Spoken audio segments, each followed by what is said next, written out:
For my next video, in my series of videos to get me entirely hated by all musicians on YouTube, this video is called Pop Music is Harder to Read Than Classical.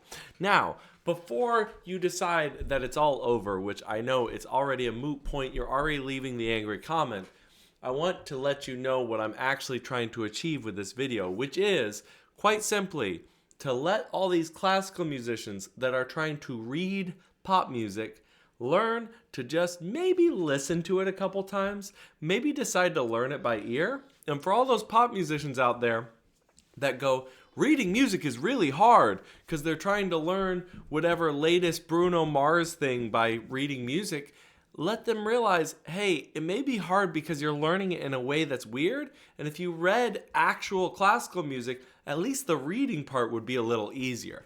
Let me get into 4 reasons why I think pop music is actually harder to read than classical music. The first is the most obvious one, which is it was not written with reading in mind. If you go back to pre-recording, when you wanted to distribute a song, you would write it into an album. And do you know what an album was? It wasn't a LP. It wasn't a big record. It wasn't a CD. It wasn't a tape. It was a book. That's where the word comes from. An album was a book, and that book had your music in it. Now, here's the deal about that.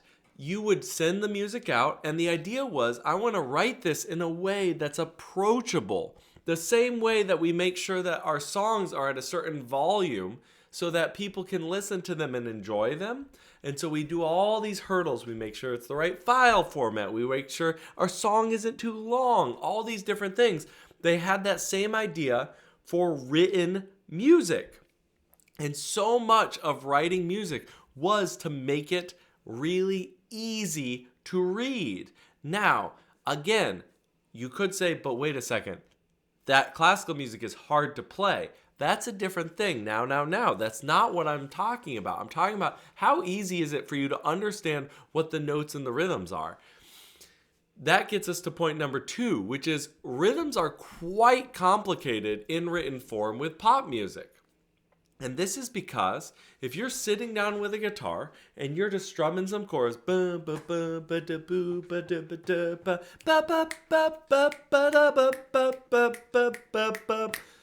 did you just see what's going on there? That's all called syncopation. It's basically there's a beat going on and you're doing something opposite to that beat. Now,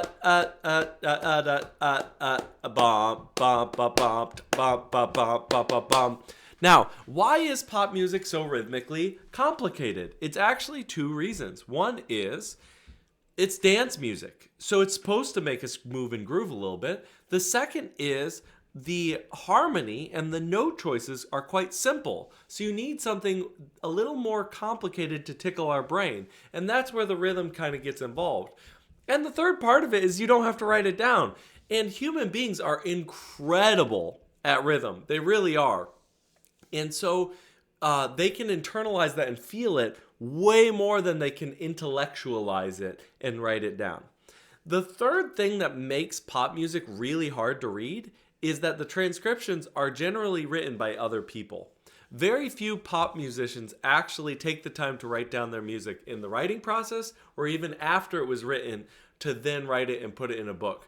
It was actually a semi-common-ish practice a while ago that you would actually go back and write down your music or hire someone to write down your music after it was recorded. But that has increasingly become rare because it's mostly a waste of time and resources. Like, how many people are actually going to buy the book? And so that really means that other people are writing it. Now, no offense to those other people. They may be incredible, but they're going to have to make choices that are not going to be the exact same choices that the original artist would have made. And that leads us to actually number 4, which is the quality of these transcriptions themselves are quite dubious. What I mean by that is, it's just anybody, for the most part, making these transcriptions. At the highest degree of quality assurance, you have Hal Leonard's and the publishers hiring a professional transcriber and inscriber, the person who writes stuff down, to do a good job. Even them, though, they're going to be approaching it from a completely different mindset than the original artist. They may just be a classical person just sitting there writing stuff. Does that mean they do a bad job? No, they may actually do a great job of making it look pretty, but still, is it really capturing the essence of what the original artist really wanted to have happen? Another big part of this is pop music tends to be a multi-instrument discipline. And most of the time when you're doing these transcriptions, you're doing them in the effort to play them on one instrument, guitar, piano, etc. And so all of this leads to the quality being even low if you're at that high quality. But we haven't even gotten into the fact that there are probably a metric insane amount of music online, sheet music online, written by people who barely know how to read music, who are just doing it for fun. And I love it. I'm a huge fan of it. I love reading those things, but man, they are hard to read because they didn't even ever learn the rules of how you're supposed to make music easy to read. So let me go through a couple of those rules right now, and then I want to talk about where do we go from here. What can you actually take from this video that's actionable besides this entertaining concept that pop music is actually harder to read than classical? The first sort of thing that people do to make music easier to read is have a middle point in the measure. So if you have a measure that's 4/4, 1, 2, 3, 4, you need to make sure you see beat 1 visibly and beat 3. Now imagine if you had a quarter note, then a half note, and then a quarter note. 1, 2, 4. Middle of the measure is gone.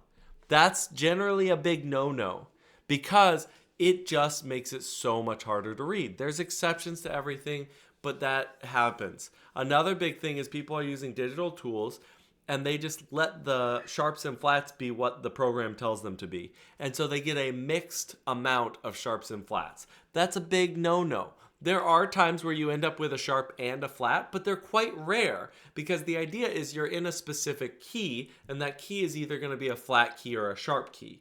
And so all of that stuff can give us more information than what you generally just think is there just by glancing at it. And it happens at a subconscious level. That's why music that is written really well is actually so easy to read.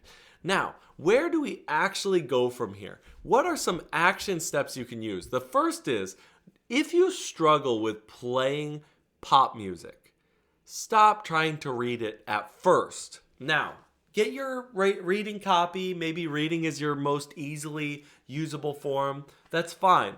Listen to the recording, pull up Ultimate Guitar tabs, get the chords written out. I know. Stay with me for a second. Play the chords along with it. Try to pick out some notes of the melody. Get an idea of what parts are actually important, and then take all of that information to inform how you're actually playing and prioritizing the sheet music version.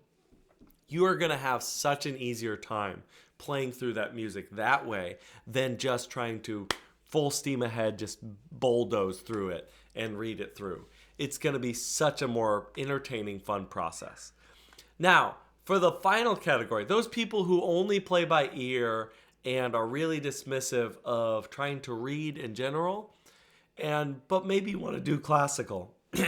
Playing classical, even outside of say learning songs and then pop music, all of that is written in a way that is not really representative of actually how actual classical music is written.